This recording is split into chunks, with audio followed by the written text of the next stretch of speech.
क्या आप जानते हैं भारत की अभी भी 40% से ज्यादा आबादी एग्रीकल्चर सेक्टर में काम करती है, लेकिन उनका कंट्रीब्यूशन सिर्फ 17 से 20% ही है हमारे जीडीपी में। प्रणाम, आपका स्वागत है जाने अपना देश इन 75 डेज। और आज हम बात करेंगे भारत के एग्रीकल्चर की। हम सभी ये जानते हैं कि एग्रीकल्चर एक बहुत इंपॉर्टेंट एक्टिविटी है भारत में।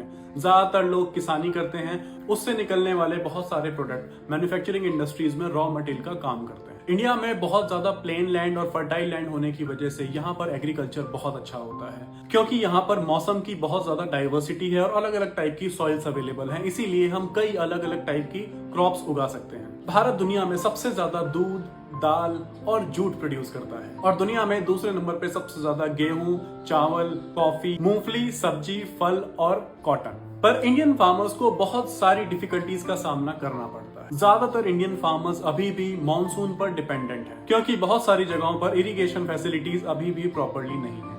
पर मॉनसून कई बार बहुत अच्छा होता है, कई बार इतना अच्छा नहीं होता या डिले हो जाता है, जिसकी वजह से कई बार फसल बर्बाद हो जाती है। भारत में किसानों के पास छोटे छोटे जमीन के टुकड़े हैं, जिसकी वजह से वो मॉडर्न स्टाइल की फार्मिंग नहीं कर पाते और बहुत ही छोटे छोटे पैचेस में सब्जियां या अनाज को उगाते हैं। अगर कुछ और चैलेंजेस की बात करें तो उसमें आता है टेक्नोलॉजी गैप। हमारे फार्मर्स अभी भी कई जगह पर पुरानी टेक्नोलॉजी को यूज कर रहे हैं, पर दुनिया में टेक्नोलॉजी बहुत आगे बढ़ चुकी है।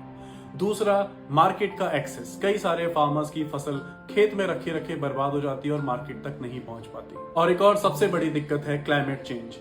जिस हिसाब से हमारे देश में क्लाइमेट चेंज हो रहा है, कई बार बहुत बारिश या एकदम सूखा या बहुत तूफान आ रहे हैं, उसकी वजह से भी फसल पर बहुत असर पड़ता है। भारत की सरकार इन सब प्रॉब्लम को सॉल्व करने के लिए काफी सारे इनिशिएटिव्स ले रही है, कई सारे लॉ बना रही है, ताकि किसान तक सारी जरूरी चीजें सस्ते दाम पर पहुंच सके या उन्हें सब्सिडी दी जा सके और कम दाम पर लोन भी दिए जा सके। और सबसे जरूरी, ऑर्गेनिक फार्मिंग। आजकल हमारे अनाज में बहुत ज्यादा फर्टिलाइजर्स और पेस्टिसाइड के यूज की वजह से बहुत सारी बीमारियां लोगों में फैल रही है।